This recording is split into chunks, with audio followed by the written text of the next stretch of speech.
The slap that shook the market.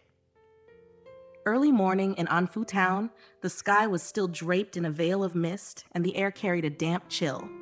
The district market was waking up, motorbikes weaving among street vendors shouting their first sales of the day. Through the crowd rode Lan, a young woman in a modest white aodai, her scooter humming quietly beneath her. She wasn't just any young woman, though no one around her knew. Lan was the daughter of Nguyen Van Min, the provincial police commissioner. Her heart raced with excitement. Today, her best friend was getting married, and Lan wanted nothing more than to arrive in time to see her in a wedding dress. But in her rush, she had forgotten one detail: her helmet. It's just a short distance. Nothing will happen, she told herself, brushing aside the risk. Yet fate, on that very morning, had already prepared a storm. As Lan passed the edge of the market, she spotted a police checkpoint. 6 officers in yellow uniforms and red epaulets blocked the road, stopping riders for inspection. At their center stood Lieutenant Tran Van Hung, a familiar name to her father, but not a face Lan had expected to see. He raised his hand, signaling her to stop. Lan pulled to the side, slowing the scooter. Hung's lips curled into a smirk, his tone half playful, half threatening. "Where are you going in such a hurry without a helmet? Looks like we'll have to write up a violation today. Otherwise, people like you never learn." So my friends, you will know the full story in this video. Make sure to watch until the end. And if you are new to the channel, please hit like and subscribe to join us in exploring many more exciting videos. Startled but composed, Lan folded her hands politely and pleaded, "Officer, I'm rushing to my friend's wedding. I forgot my helmet, but I wasn't speeding, only around 30. Please forgive me this once." Her gentle words, however, struck the wrong chord. Hung's face hardened, his voice sharp. "Don't you dare lecture us about the law. Are you trying to argue with me?" Before she could explain, Hung's hand lashed out. A brutal slap cracked across her cheek. The sound cut through the market's chatter. Lan staggered, clutching her face as tears stung her eyes. People slowed, whispering, but none dared step forward. Fear of the uniform weighed heavier than sympathy. Hung barked, "What, you think this road belongs to your father? No helmet and you dare ride here? Pay 5 million dong or follow me back to the station. I'll teach you what the law really means." Lan's lips quivered. "That's too much. I only forgot my helmet. I have no money. Please, let me go." Her plea only fueled his rage. With eyes blazing, Hung shouted, "Insolent girl, grab her." 2 officers rushed in, seizing her arms. Lan thrashed, shouting, "Let me go. You'll regret this. You don't know who I am." Her cries echoed across the busy street, yet silence held the crowd. Nobody dared intervene. Hung stepped closer, his face red with anger, and delivered another punishing slap that sent Lan reeling. This time, humiliation fused with determination in her heart. Through the tears, she swore silently, "I will not break. I'll make them answer for this with the very law they're abusing." Dragged toward the police truck, she spotted a young student among the crowd, holding up his phone, recording. For the first time, a flicker of hope stirred within her, proof, perhaps, that justice might yet find its way. The police truck rumbled down the road, exhaust smoke trailing as it carried Lan away from the marketplace. Trapped between 2 broad-shouldered officers, she sat rigid, her face throbbing where Hung's hand had struck her. The humiliation burned hotter than the sting. She stared out through the grimy window, catching the sympathetic gaze of the student who had dared to film. That tiny spark of hope was all she had to cling to. The ride felt endless. Each turn of the wheels was like a blade carving deeper into her shame. But she bit her lip, steadying herself. "This won't end here," she vowed silently. At last, the truck rolled into the Anfu District Police Station. The heavy iron gates clanged shut behind them. The sound was like a prison door sealing her fate. "Out," one officer barked, yanking her arm. Lan stumbled as they dragged her inside. She raised her voice, her throat raw but firm. "You have no right. I did nothing wrong." Lieutenant Hung stormed in, his swagger returning as though the station walls gave him invincibility. He waved his hand toward the booking desk. "Record it. Traffic violation, speeding, resisting an officer, and throw her in the holding cell. Let her learn discipline." Some younger officers exchanged uneasy glances. They had seen her calm demeanor at the checkpoint, heard her respectful words. But under Hung's glare, none dared speak. One dutifully scribbled the false charges into the ledger. Lan's protests were ignored. Within minutes, she was shoved into a small damp cell. 4 stained walls surrounded her. A foul stench of mildew and rot filled the air. She sank into a corner, hugging her knees, fighting back tears. For the first time, the weight of helplessness pressed down. Still, she whispered to herself, "I will not surrender. I'll bring light into this darkness." From the corridor outside, bursts of laughter echoed. Hung's voice boomed, mocking, "That arrogant girl will learn her place tonight. Crying won't save her." Another voice joined, Thung Ta Le Kwang Dung, the district police chief himself. He chuckled. "Good, let her stew in there. These young ones need a harsh lesson." Lan's fists clenched tighter. It wasn't just about her anymore. This was how they ruled, with arrogance and cruelty. Her humiliation was a mirror of countless silent victims who had never been able to speak. Hours dragged on. The dim light of afternoon faded, and then destiny intervened. At precisely 4 o'clock, the station doors swung open. A tall man entered, his stride steady, his face stern. It was Nguyen Van Min, the provincial police commissioner. He had come for a routine inspection, unaware of the storm awaiting him. As he passed the holding cells, something made him pause. Through the iron bars, he caught sight of a familiar figure in a torn white owl dye, her cheeks swollen, her eyes glistening with tears. Lan. His voice cracked, trembling with shock and rage. "My daughter, what are you doing here? Who dared lock you up?" Lan rushed to the bars, sobbing. "Father, they stopped me in the street. They beat me. They dragged me here. I didn't do anything wrong." The corridor froze in silence. A nearby officer bolted to alert Hung. Within seconds, the lieutenant appeared, his face drained of color. "We're reporting, sir," he stammered, sweat rolling down his temple. This girl was speeding, refusing orders. She insulted the officers. I didn't know." Commissioner Min's eyes blazed like fire. His fist slammed the desk. "Silence! She is not only my daughter, but a citizen. You abused your power. You assaulted her. You locked her away without a shred of lawful procedure. Do you think the law is your toy?" His thunderous voice shook the walls. Officers in the room stood rigid, hearts pounding. Hung's knees nearly buckled. Chief Dung averted his eyes, guilt plain on his face. Min pulled out his phone, his tone hard as steel. "Chairman Can, come immediately. We have a grave matter. It must be dealt with on the spot." The storm was about to break wide open. Less than an hour later, the silence of the Anfu police station was shattered by the blare of sirens. A convoy of black sedans rolled into the courtyard. Doors swung open, and out stepped District Chairman Pham Van Khan, accompanied by the Vice Chairman, the head of the inspectorate, and several senior officials. Their arrival sent ripples of fear through the station.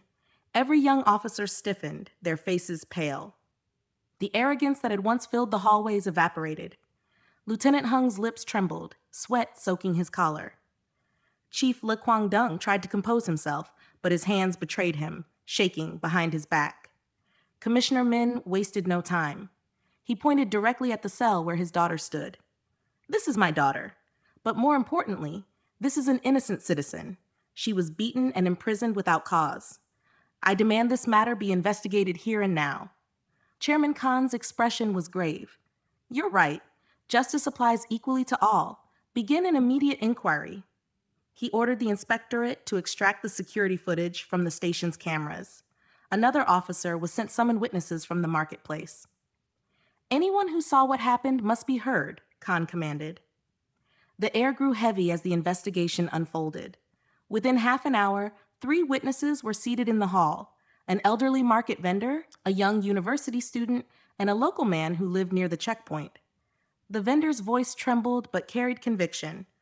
"I saw it with my own eyes. The young lady was driving slowly. She only forgot her helmet. She was polite, even begged forgiveness.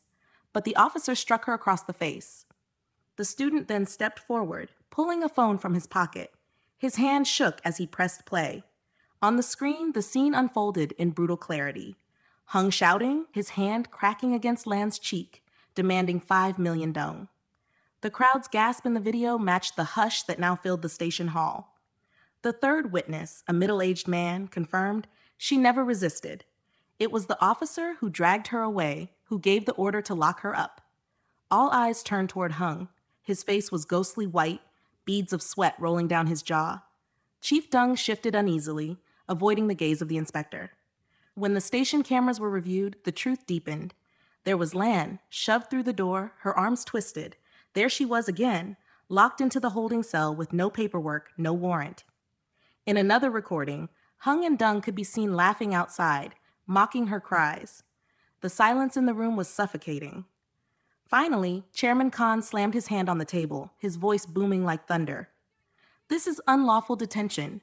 This is assault against a citizen. Do you dare treat the police uniform as a tool to oppress the people? The words reverberated through the walls. The station, once loud with authority, now shook under the weight of justice.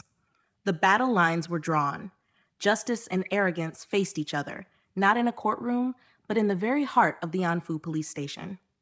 The air inside the station hall was heavy, every breath weighed down by fear.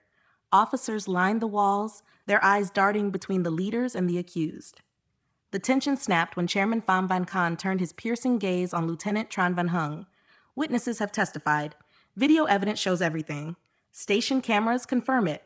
What do you have to say for yourself? Hung's lips trembled. His face drained of color. His voice cracked as he stammered.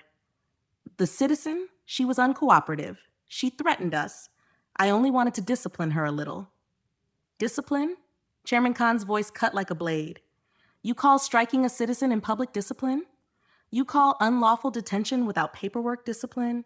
You abused your power and shamed the uniform you wear. Hung wilted under the thunderous words, his head sinking lower, unable to meet anyone's eyes. Then Khan turned sharply to Chief Le Quang Dung. And you? As district chief, it was your duty to ensure the law was followed. Instead, you turned away. Worse, you laughed. You enabled this abuse. Why? Dung swallowed hard, voice faint. I believed my subordinate was handling it correctly. I didn't realize. You didn't realize? Khan's words boomed, silencing him. Law is not a matter of belief. It is procedure. It is evidence. Your failure to act made you an accomplice. The room trembled under the weight of his condemnation. At that moment, Lan stepped forward. Her cheeks were still flushed, her clothes rumpled from her struggle, but her eyes were steady. She spoke clearly, her voice echoing through the hall. I did not resist. I did not insult anyone. I only forgot my helmet.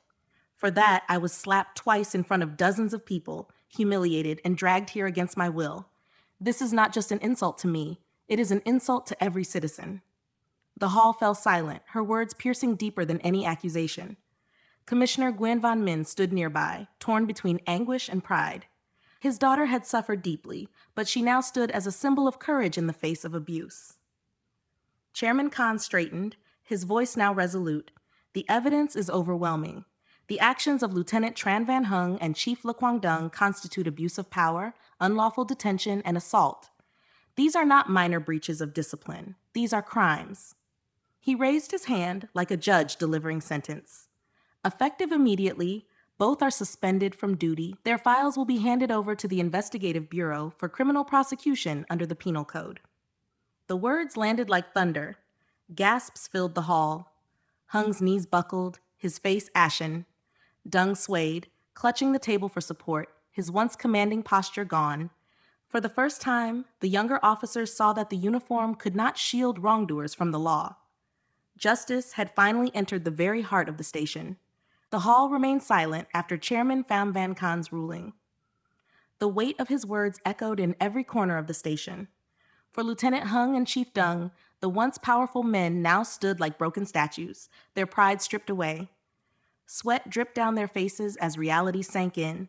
Justice had arrived, and it would not be swayed. Commissioner Nguyen Van Min finally spoke, his tone heavy, his eyes fixed on his disgraced colleagues. As a father, I ache with pain to see my daughter struck and humiliated. But as an officer, I ache even more to see fellow policemen turn their sacred uniform into a weapon of oppression. This stain on our honor cannot be ignored. He ordered the inspectorate to seal all related documents and evidence. This case must be pursued to the very end. There will be no cover-ups. The declaration was final. For Hung and Dung, there was no escape. They bowed their heads, defeated, their arrogance dissolved into shame. Outside the hall, younger officers whispered among themselves. For many, this was the first time they had seen leaders hold their own accountable. They realized the truth. Police authority was never meant to crush the people, but to protect them. Lan, still shaken but unbroken, walked out of the holding cell for the last time. Her cheeks bore the red marks of humiliation, yet her gaze was fierce with determination. Commissioner Min placed a gentle hand on her shoulder. His voice softened. "My child, you endured too much today. It breaks my heart. But I am proud. You did not bow to injustice. You stood firm. You spoke the truth." Tears glistened in Lan's eyes. "Father, today I understood something. The law in the wrong hands becomes a weapon of fear. But when applied rightly, it becomes a shield of justice. I don't want anyone else to suffer what I did." In that moment, she wasn't just a daughter. She was a citizen speaking for the voiceless. News of the event spread rapidly. From market stalls to coffee shops, people whispered about the girl who dared confront abuse and the officials who were forced to bow before the law. They gave the incident a name: the day justice knocked on the police station's door. For the first time in memory, townsfolk felt a spark of hope. No longer would officers casually stop riders for bribes. No longer would arrogance define authority. Lan's ordeal had become a living lesson, stronger than any official training. That night, back at home, Lan sat at her desk. She opened her notebook and wrote, "Justice does not arrive by itself. It needs those willing to stand, to speak, to resist. Silence lets injustice survive, but even one voice can plant a seed of fairness." Commissioner Min read over her shoulder, his heart swelling with pride and sorrow. In her, he saw not just his child, but a citizen who understood the true spirit of law. And in Anfu, a quiet town, a storm had left behind clarity. Justice was no longer just words in a book. It had come alive in the courage of a young woman who refused to bow. Thank you, everyone. We deeply appreciate your time and support in watching this story. Every like, share, and comment from you is the greatest motivation for us to continue bringing meaningful content about justice, courage, and truth. Your encouragement reminds us that no voice is too small, and together we can keep spreading hope and fairness. Don't forget to subscribe and stay with us for more powerful stories ahead.